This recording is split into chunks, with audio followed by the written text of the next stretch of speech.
News के प्रायोजक हैं doctor Asadullah Khan English medium school और जूनियर कॉलेज सोलापूर। भोईदे गावात होळीच्या दुसऱ्या दिवशी म्हणजेच धुळवड दिवशी एकमेकांवर दगड फेकून मारण्याची प्रथा आहे। गावातील जगदंबा मंदिराच्या गडावर एक गड तर गडाच्या पायथ्याशी दुसरा गड थांबून एकमेकांवर दगडफेक करतो। मागील 400 वर्षापासून ही परंपरा सुरू आहे। गावकऱ्यांना दगड लागला तरी काहीही होत नसल्याची भावना आहे। जखमींना देवीच्या मंदिरात बसवून भंडारा लावला जातो। या दगडफेकीत आजपर्यंत एकाही व्यक्तीचा मृत्यू झालेला नाही।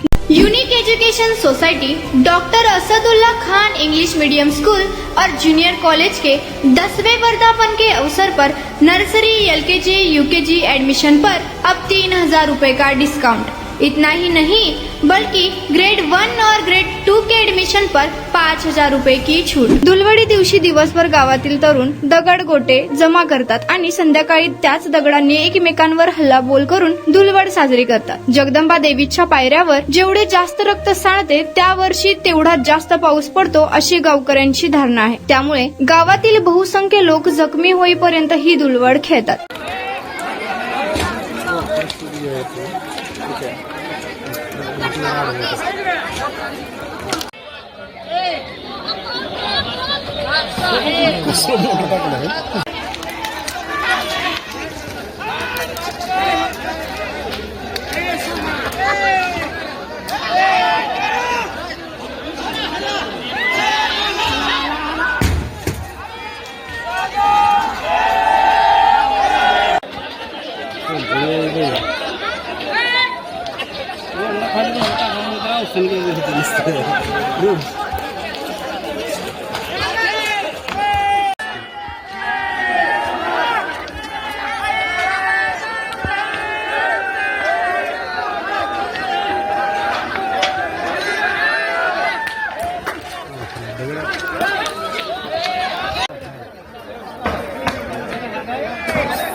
जगदंबा देवस्थानच्या मंदिरावरून हा जो सगळ्या यात्रेंचा लोकांचा जो फड चाललेला आहे नदीच्या किनारी कुस्त्या खेळून तिथून परत जगदंबा देवस्थान मंदिरावर हे सर्व लोक जमा होतात।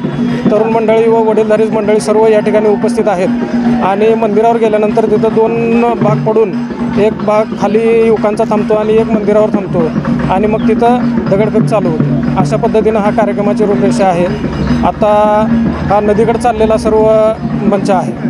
काय प्रथा परंपरा नाही, ही रूढी परंपरा वर्षानुवर्ष आलेली आहे।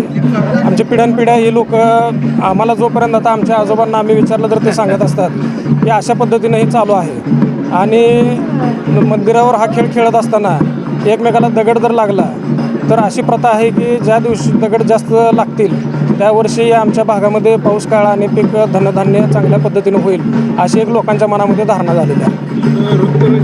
धुळवड देखील म्हटलं जाते, काय कारण असतं? हे रक्तरंजित धुळवड असं आमच्या या परिसरामध्ये म्हणलं जातं आहे। या खेळाला एक विशेष महत्त्व असं आहे की ज्या वेळेला हा दगड एखाद्या व्यक्तीला लागला जातो त्यावेळेला तो व्यक्ती दवाखाना कोणत्याही पद्धतीने करत नाही। पुजाऱ्याचा आशीर्वाद घेऊन अंगारा लावून त्याची जी नियमावली आहे पुजारी सांगतात त्यांना ती नियमावली पाळली की तो दवाखान्यात न जाता कितीही मोठी जखम असेल तर ती बरी होती। असं हे आमच्या जगदंबा देवस्थानचं पावित्र्य आहे आणि ते आजपर्यंत टिकून आहे। म्हणजे 2 गट समोरासमोर उभे असतात का, एक वरती असतो आणि काय नाही, ते ऑटोमॅटिक गट पडले जातात। त्यामध्ये कुणीही सांगितलं जात नाही की तुम्ही खाली थांबा तुम्ही वर थांबा असं सांगितलं जात नाही। आता आपण बघतालच नदीपासून ते लोक सगळे आई जगदंबेचा उद्गार करत घोषणा करत येतात आणि एक गट ऑटोमॅटिक वर जातो आणि एक ऑटोमॅटिक खाली थांबतो आणि तो खेळ पद्धतीने चालू होतो। अशा पद्धतीची ही आहे। त्याच्यामध्ये कोणतंही नियोजन नसतं किंवा ते सांगून ठरवून होत नाही आणि कोणताही मनामध्ये रोष किंवा कोणताही म्हणजे कोणत्याही द्वेषभावना मनामध्ये ठेवून हा खेळ खेळला जात नाही। अशा पद्धतीचा हा खेळ सर्व नागरिक परंपरा आल्याप्रमाणे खेळतात। आता बोहुरे गावचे किती लोक इथे सहभागी होत असतात? नाही, याच्यामध्ये बोहरेगावचेच लोक सहभागी होतात. साधारण 200 ते 250 युवक ह्या खेळामध्ये सहभागी होतात. बाहेरगावून आलेले युवक, पै पाहुणे हे शेजारी बघत राहतात. Unique education society doctor Asadullah Khan English medium school और जूनियर कॉलेज के 10वें वर्धापन के अवसर पर नर्सरी LKG UKG एडमिशन पर अब 3000 रुपए का डिस्काउंट। इतना ही नहीं बल्कि ग्रेड 1 और ग्रेड 2 के एडमिशन पर 5000 रुपए की छूट।